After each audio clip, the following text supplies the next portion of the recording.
माननीय उच्च न्यायालयाने जो निर्णय दिला त्या निर्णयानंतर हे अपेक्षितच होतं की राज्याच्या गृहमंत्र्यांनी राजीनामा दिला पाहिजे। तशा प्रकारचा राजीनामा गृहमंत्र्यांनी दिल्याचं माध्यमाच्या द्वारे आमच्या लक्षात आलेलं आहे। खरं म्हणजे मला असं वाटतं की हा राजीनामा देण्याकरता उशीर झाला। आमची अपेक्षा अशी होती की इतके गंभीर आरोप लागल्यानंतर आणि रश्मी शुक्लांचा रिपोर्ट बाहेर आल्यानंतर तात्काळ अनिल देशमुख यांचा राजीनामा राष्ट्रवादी काँग्रेस पक्षाने आणि पवार साहेबांनी घ्यायला हवा होता। परंतु आता त्याकरता माननीय उच्च न्यायालयाच्या निर्णयाची वाट पाहावी लागली।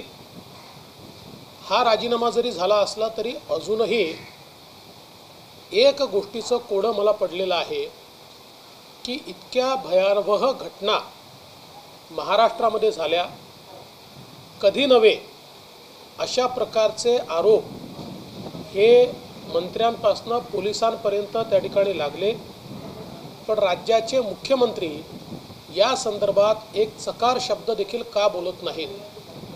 अद्यापही त्यांनी कुठली प्रतिक्रिया का दिली नाही? या संपूर्ण प्रकरणामध्ये त्यांचं मौन हे मात्र अस्वस्थ करणारं आहे।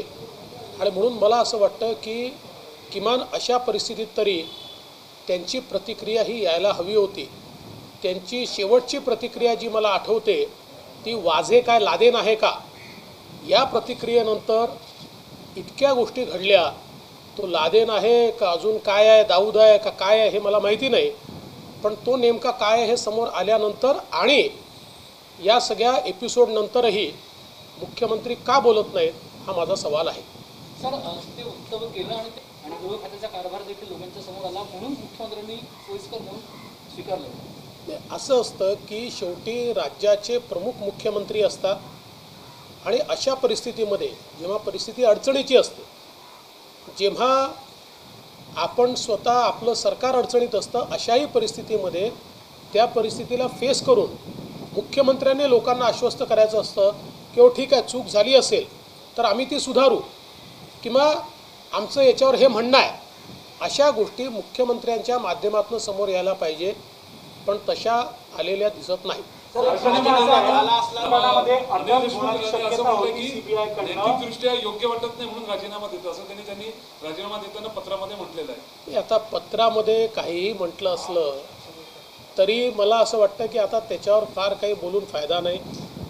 नैतिकता ही पहिल्या दिवशीच आठवायला पाहिजे होती, पण ती आता जरी आठवली असेल माननीय उच्च न्यायालयाच्या निर्णयानंतर तरी देखील नैतिकता कधी आठवली तर त्याचं स्वागतच केलं पाहिजे। साहेब, प्रश्न असा आहे की एफआयआर गेलंच, सिटिंग मिनिस्टर अरेस्ट होणार आहे असं दिसलं म्हणून हा राजीनामा घेतला गेला। एक दुसरा असा आहे की सीबीआय चौकशी करेल, पण आर्थिक गैरव्यवहार झालेला आहे, त्यासाठी ईडीची एंट्री यामध्ये आपण नाकारता येणार नाही।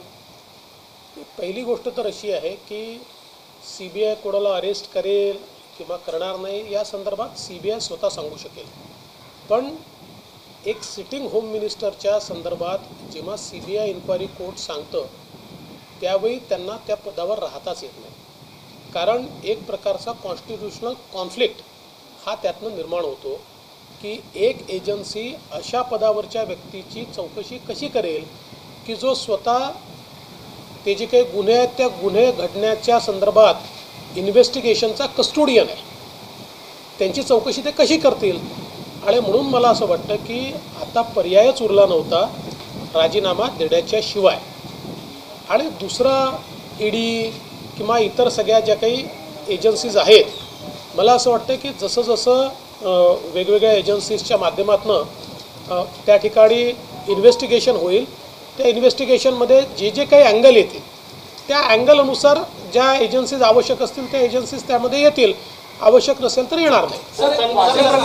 संजय राठोड प्रकरणामध्ये राजीनामा दिल्यानंतर ते सगळं थंड वासनात बसलं आणि त्याचा फार काही पुढे होत नाही। तुम्हाला असं वाटतं की 100 कोटी प्रकरणामध्ये एक राजीनामा गेल्यानंतर ते सुद्धा थंड वासनात बसेल का त्याची चौकशी होईल पुढे? आता हा प्रश्न खरं म्हणजे माननीय मुख्यमंत्र्यांना विचारला पाहिजे। या सरकारमध्ये नैतिकता शिल्लक आहे का असाच प्रश्न विचारावा लागेल। याचं कारण हे खरंच आहे की ज्या प्रकारे राठोडांच्या राजीनाम्यानंतर आणि राजीनाम्याच्या आधी आणि आजपर्यंत पोलिसांचा व्यवहार दिसतो आहे, मला असं वाटतं की अशा प्रकारचा व्यवहार पाहूनच CBIकडे हे मॅटर उच्च न्यायालयाने दिलं आहे आणि त्याही प्रकरणात अशाच प्रकारे जर पोलीस वागत राहिले तर कदाचित एखादं न्यायालय तेही प्रकरण CBIकडे वर्ग केल्याशिवाय राहणार नाही. सर, सुरुवातीला माझं प्रकरण आणि त्यानंतर परमवीर सिंगचं प्रकरण, त्यात तुषार आरोप असे झाले की राजकीय दृष्ट्या हे आरोप करतात, पण नंतर मात्र न्यायालयीन प्रक्रियेमध्ये हे सिद्ध होतं की जे आरोप तुम्ही करत होते त्यात तथ्य होतं. सरकारचा बचाव आता फोल ठरला का या निमित्तानं? ते पूर्णपणेच फोल ठरलेलं आहे. याचं कारण असं आहे की ज्यांनी माझं राजकीय आयुष्य बघितलेलं आहे, पूर्वी विरोधी पक्षात होतो, मग मुख्यमंत्री होतो, आता पुन्हा विरोधी पक्षनेता आहे, या सगळ्या वेळी मी कुठलाही आरोप लावताना पुराव्याशिवाय लावत नाही. मी अतिरंजित बोलत नाही. जेवढं माझ्याकडे माहिती असेल त्या माहितीच्या आधारावर बोलतो. मी कायद्याचा पदवीधर असल्यामुळे जेवढा कायदा मला समजतो त्या कायद्याच्या आधारावर बोलतो आणि म्हणून या संपूर्ण प्रकरणामध्ये माझी भूमिका कोणीही तपासून बघितली तर मी ती कायदेशीर मांडत होतो, पुराव्यांच्या आधारावर मांडत होतो आणि मला उत्तर देणारे मात्र टोलवाटोलवी करत होते. मला उत्तर देणारे माझीच चौकशी करू अशा प्रकारच्या वल्गना त्या ठिकाणी करत होते. मला असं वाटतं की आज मला या गोष्टीचं समाधान आहे की पुराव्यांसहित ज्या गोष्टी मी मांडत होतो ते आता न्यायालयाने देखील स्वीकारलेलं आहे. देवेंद्रजी, पहिल्या दिवसापासून स्वतः शरद पवार असतील, एकीकडे मुख्यमंत्री असतील, गृहमंत्र्यांची पाठराखण करत होते. आज हे आले, तुम्ही इतक्या दिवसांपासून हे सगळं बघताय, काय नेमकं असेल? कारण पवारांना देखील पूर्ण मागं यायला लागल्या सगळ्या. असं आहे की हिंदीमधली एक म्हण आहे, ऊन से गई वो हौद से नहीं आती. आणि या प्रकरणात अशीच परिस्थिती झाली आहे. विनाकारण त्या ठिकाणी पाठराखण करण्यात आली आणि विशेषतः पवार साहेबांच्या दुसऱ्या प्रेस कॉन्फरन्समध्ये तर जी परिस्थिती त्यांच्यावर ओढावली की इकडे ते सांगतायत ते क्वारंटीन होते आणि दुसरीकडे त्यांचे व्हिडिओज चाललेले आहेत, ही जी काही परिस्थिती त्यांच्यावर आली, मला असं वाटतं ती अतिशय दुर्दैवी परिस्थिती होती. कुठल्याही नेत्यावर अशी परिस्थिती येता कामा नये आणि म्हणून चुकीची पाठराखण झाली हे मात्र आज सिद्ध झालं आहे. सध्या राज्यातली परिस्थिती बघितली तर कायदा व सुव्यवस्था आधीच अडचणीत आहे. कोरोनामुळे बऱ्याच ठिकाणी निर्बंध आहेत. नांदेडमध्ये पोलिसांवर हल्ला झाला किंवा अशा अनेक घटना घडताना दिसत आहेत. या सगळ्या काळामध्ये गृहमंत्र्यांचा राजीनामा हे कितपत त्रासदायक ठरू शकतं? कारण हे खातं तितकंच महत्त्वाचं देखील आहे. नेमकं आजच मला असं वाटतं की गृहमंत्र्यांनी राजीनामा दिल्यानंतर खातं जे आहे ते मुख्यमंत्र्यांकडे जातं. मुख्यमंत्री आणि त्यांचं जे काही तिघांचं सरकार आहे त्यात जो काही निर्णय होईल त्यात मुख्यमंत्री ठेवतील की राष्ट्रवादी काँग्रेसकडे खातं असल्यामुळे दुसऱ्या मंत्र्याकडे देतील, या संदर्भात त्याचा निर्णय केला जाईल. त्यामुळे मला असं वाटतं की त्याच्यामुळे काही खूप परिणाम होईल. त्याला जर महिना 2 महिने निर्णयच नाही झाला की कोणाकडे ठेवायचा आहे किंवा मुख्यमंत्र्यांनी जर निर्णय केला स्वतःकडेच ठेवायचा आहे, तोही निर्णय झाला नाही तर मात्र त्याचा परिणाम नक्की होऊ शकतो. सर, प्रश्न असा की जेव्हा सरकार अस्तित्वात आले एक वाक्य सर्वांच्या तोंडात होतं की जनतेच्या मनातलं सरकार असं सरकारतर्फे म्हणलं जात होतं. मात्र शरद पवारांचं वचक पूर्ण सरकारच्या कारभारावर मग अंतर्गत असेल की शासकीय अनेक गोष्टी असतील त्यावर राहिलेला काय जनता राजा म्हणून अनेक अनुभव असतील असा त्यांची ओळख आहे. बघा, मी पहिल्या दिवशी सांगितलं होतं की हे जनतेच्या मनातलं सरकार नाही आहे, उलट जनतेच्या मॅन्डेटला धोका देऊन आलेलं सरकार आहे, बेईमानीनं आलेलं सरकार आहे. आणि हे 3 पायाचं सरकार आहे, ॲटो रिक्षा सरकार आहे. याचे तिन्ही चाकं 3 वेगवेगळ्या दिशेने पळत आहेत. आज 1 वर्षानंतर 1.25 वर्षानंतर जे मी म्हणत होतो त्याचा अनुभव जनता घेते. ज्या प्रकारे 3 पक्ष आपापला अजेंडा चालवत आहेत, कुठलाही समन्वय नाही आहे. या राज्यामध्ये एक मुख्यमंत्र्यांच्या ऐवजी प्रत्येक मंत्री स्वतःला मुख्यमंत्री समजतो. प्रत्येक पक्षाला आपली जागीर अशा प्रकारे महाराष्ट्र वाटतो. ही जी काही अवस्था या ठिकाणी आली आहे, मला असं वाटतं आता जनतेला देखील हे लक्षात आलेलं आहे की हे सरकार कशा प्रकारे 3 पायाचं सरकार 3 वेगवेगळ्या दिशेला चाललं आहे आणि यात भरडली जाते आहे ती मात्र जनता भरडली जाते. शरद पवारांचं अपयश नाही, आता अपयश आणि यश या संदर्भात काही मी फार मूल्यमापन करणार नाही, पण मला असं वाटतं की ते स्वतःच याचं मूल्यमापन निश्चित करत असतील की त्यावेळेस घेतलेला निर्णय योग्य होता की अयोग्य. 100 कोटीच्या सगळ्या ट्रान्झॅक्शनमध्ये आरोप फक्त गृहमंत्र्यांवर झालेत आता सध्या तरी, पण येत्या काळात शिवसेनेचे असतील किंवा काँग्रेसचे असतील अनेकांमध्ये काही हा वाटा जात होता का? याबद्दल देखील एक चर्चा होतीये. पुढच्या काळात कशा पद्धतीने हे सगळं बघताय? बघा, जी माहिती माझ्याकडे आहे त्या माहितीच्या आधारावर याच्यामध्ये अनेक नावं भविष्यकाळात उघडकीस येणार आहे. बरीच नावं त्याच्यामध्ये येतील. एकटे अनिल देशमुख असणार नाहीत, अनेक लोक त्याच्यामध्ये येतील. पण हा इन्व्हेस्टिगेशनचा भाग आहे. माझ्याकडे जी काही माहिती आहे ती माहिती खरी समजून मी बोलणं हे योग्य नाही आहे. इन्व्हेस्टिगेशन होऊ द्या, पुराव्यासहित माहिती बाहेर येऊ द्या, त्यातनं अनेक गोष्टी आपल्या लक्षात येतील. सर, जनतेकडे ही चर्चा सुरू झालेली आहे की शिवसेनेच्या मंत्र्यांचा राजीनामा झाला, अनेक प्रकरणं बाहेर आली, राष्ट्रवादी झाले. आता विरोधी पक्षाच्या टार्गेटवर आता काँग्रेस पण. असं आम्ही कुठलेही टार्गेट ठेवत नाही किंवा कुठल्याही पक्षाला व्यक्तीला टार्गेट करून आमचं राजकारण नाही आहे. आमचं टार्गेट एकच आहे, महाराष्ट्राची प्रतिमा जी पूर्णपणे खराब होते आहे, देशातलं उत्तम पोलीस असलेलं महाराष्ट्र पोलीस आणि मुंबई पोलीस यांची प्रतिमा जी डागाळली जाते आहे, ती प्रतिमा पूर्ववत आणण्याकरता जे करावं लागेल आणि ज्याच्या मागे लागावं लागेल ते आम्ही करू आणि त्याच्या मागे लागू. सर, अनिल देशमुखांचा आज राजीनामा झाला. दिल्लीमध्ये तुम्ही म्हणाला होता की वाजेंचे सरकारमध्ये हँडल करून ते शोधायला पाहिजे, अजूनही की हँडलर बाकी आहे. माझं मत असं आहे की अजूनही काही हँडलर्स बाकी आहेत. संजय राऊत यांनी अशी प्रतिक्रिया दिली की हा सरकारशी संबंधित विषय आहे, न्यायालयाचा निर्णय मी वाचला नाही म्हणून मी प्रतिक्रिया देणार. संजय राऊतांची परिस्थिती सहनही होत नाही, सांगताही येत नाही, अशा प्रकारची या सरकारने करून ठेवली आहे. त्यांना कधी डिफेंड करावं लागतं, कधी इनडिफेन्सिबल गोष्टी येतात. ज्या गोष्टीचा बचावच करता येत नाही त्यावेळेस मग ते अशा प्रकारचं मी वाचलं नाही आहे, मी पाहिलं नाही आहे, मला माहिती नाही आहे, मी सरकारमध्ये नाही आहे, अशा गोष्टी ते सांगतात. मला असं वाटतं की त्याला काय ठीक आहे, ती त्यांची प्रतिक्रिया. हिंदी में जानना चाहेंगे, आज एक सुप्रीम हाईकोर्ट की तरफ से बड़ा झटका कह सकते हैं सरकार को लगा और गृहमंत्री को आखिरकार इस्तीफा देना पड़ा. आपकी पहली प्रतिक्रिया? देखिए, गृह मंत्री का ये इस्तीफ़ा बहुत पहले आना चाहिए था. जिस समय इस प्रकार के आरोप लगे, फिर पूर्व पुलिस कमिश्नर का पत्र आया, पूर्व कमिश्नर इंटेलिजेंस का रिपोर्ट खुला हुआ, इसमें से किस प्रकार से सरकार में रैकेट चल रहा है ये सारी चीज़ें बाहर आई. सचिन वाजे इनके इन्वेस्टिगेशन में जो चीज़ें बाहर आई वो आश्चर्यचकित करने वाली थी. एक प्रकार से मुंबई और महाराष्ट्र में सिंडिकेट राज चल रहा था. ये सारी चीज़ें बाहर आने के बाद तुरंत इस प्रकार का इस्तीफ़ा ये गृह मंत्री से लेना चाहिए था, लेकिन वो इस्तीफ़ा नहीं लिया गया. आखिरकार उच्च न्यायालय को इसमें हस्तक्षेप करना पड़ा और उच्च न्यायालय के हस्तक्षेप के कारण ये इस्तीफ़ा देना पड़ा है.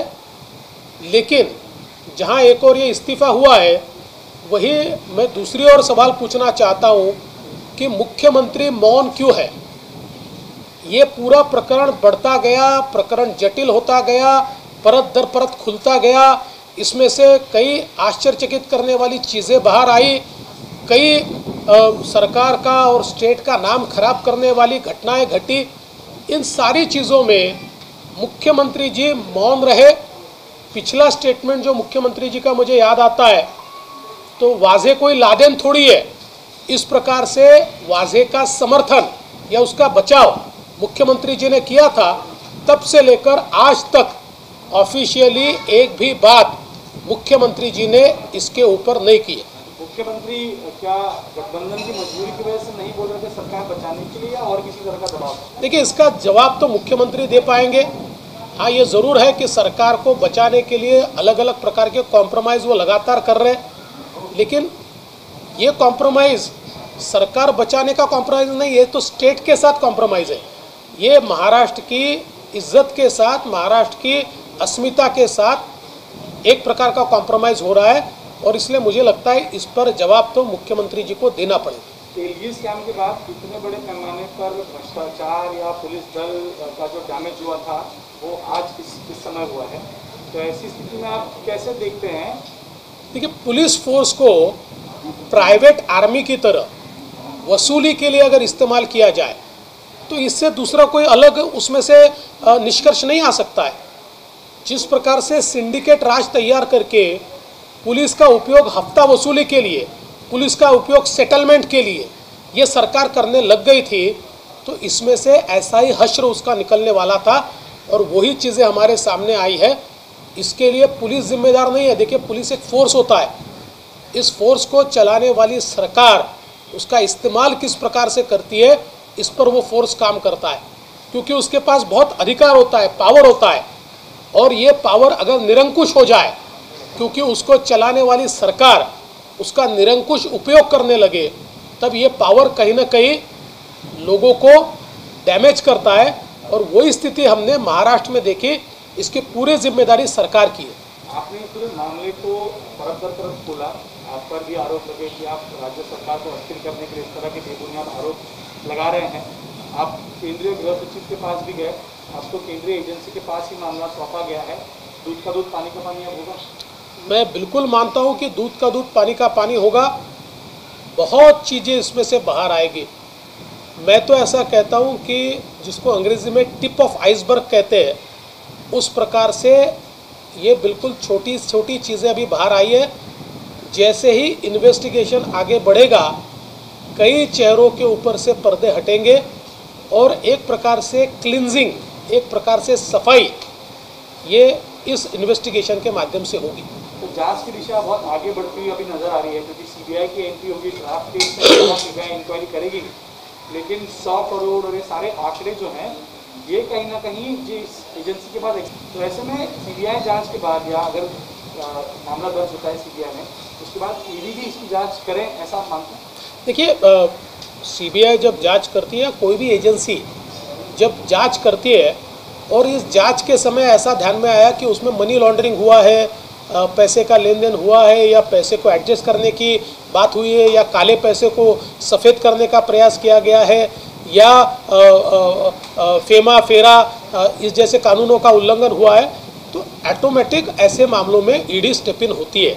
तो अभी ये मामला जैसे जैसे आगे बढ़ेगा तो आवश्यकता होगी तो ईडी इसमें ज़रूर आएगी, आवश्यकता नहीं होगी तो नहीं आएगी। सर, पेटिशनर का कहना है कि ना सिर्फ अनिल देशमुख बल्कि उसने अन्य भी नाम लिए हैं जिनके खिलाफ ये इन्वेस्टिगेशन होगा। क्या आप मानते हैं कि अनिल देशमुख के अलावा और भी कोई बड़े नाम हैं जो इनमें आगे आएंगे? देखिए, मैं बिल्कुल साफ कहना चाहता हूँ कि इन्वेस्टिगेशन जब होता है तो लिमिटेड नहीं होता। किसी ने एक व्यक्ति का नाम कहा तो वहाँ इन्वेस्टिगेशन रुकता नहीं है, क्योंकि इन्वेस्टिगेशन में पूरा सर्किट ढूंढ के निकालना पड़ता है, इवेंट्स ढूंढ के निकालने पड़ते हैं, उसको कोलैबोरेट करना पड़ता है, उसकी एक चेन ऑफ इवेंट्स तैयार करनी पड़ती है, और फिर इसमें जो जो लोगों ने सहभागिता ली है ऐसे सब लोग उसके अंदर लपेटे में आते हैं। तो मुझे ये लगता है और मेरा अपना विश्वास भी है कि श्री अनिल देशमुख जी तक ये सीमित नहीं रहेगा, कई चेहरों के ऊपर से पर्दे हटेंगे इस इन्वेस्टिगेशन के दरमियान। इस पूरे मामले में 3 पार्टी की सरकार है, तीनों पार्टी की तरफ से अंदरूनी कलह दिखने लगी है। जब ये मामला सामने आया एक दूसरे की तरफ इशारा किया गया। एनसीपी का कहना था कि जो बदलियाँ कोहिमा रीजन में होती थी वो शिवसेना करती थी, हमारा कोई लेना देना नहीं था।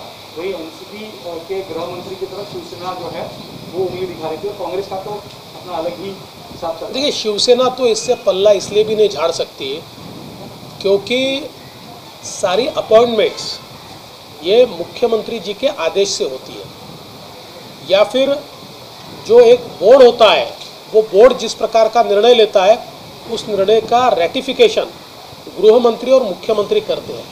और विशेष रूप से आईपीएस कहाँ पर देना, किसको देना, इसका पूरा अधिकार ये मुख्यमंत्री का होता है। तो मुझे लगता है कि इसमें से पल्ला झाड़ना ये उनके लिए असंभव है। और निश्चित रूप से राष्ट्रवादी का भी वो कहना है कि केवल हम नहीं है, इसमें एनसीपी भी है और कांग्रेस भी अपनी ज़मीन उसमें तलाश रही है। कांग्रेस का ये कहना नहीं है कि ये गलत क्यों हो रहा है, कांग्रेस को लगता है भाई इतना सब हो रहा है उसमें हम कहाँ हैं, तो बहती गंगा में उनको भी हात धोना है। सर, गेल्या 1.25 वर्षामध्ये आणि खास करून 36 दिवसामध्ये 2 मंत्र्यांचे राजीनामे झाले। तुम्हाला महाविकास आघाडीचं भवितव्य काय वाटतं? बघा, या सरकारचं भवितव्य हे मी पहिल्या दिवशी सांगितलं होतं की हे सरकार आपल्या स्वतःच्या वजनाने पडेल, अपने बोझ से ये सरकार गिरेगी, अशा प्रकारचं पहिल्या दिवशी मी सांगितलं होतं। आता हळूहळू ते खरं होताना दिसतं आहे। या सरकारमधले मंत्री, या सरकारचे नेते ज्या प्रकारे वागतायत, ज्या प्रकारे सरकार चालवत आहेत, सरकार लोकांच्या मनातनं तर पूर्णपणे उतरलं आहे, पण कॉन्स्टिट्यूशनली देखील हे सरकार स्वतःची अकर्मण्यता आणि अकार्यक्षमता हळूहळू समोर आणते आहे. आम्ही पहिल्या दिवशी सांगितलं, सरकार पाडण्याची आम्हाला घाई नाही, आम्हाला त्यात इंटरेस्टही नाही. हे सरकार स्वतः खाली येईल आणि तीच परिस्थिती आज पाहायला मिळते.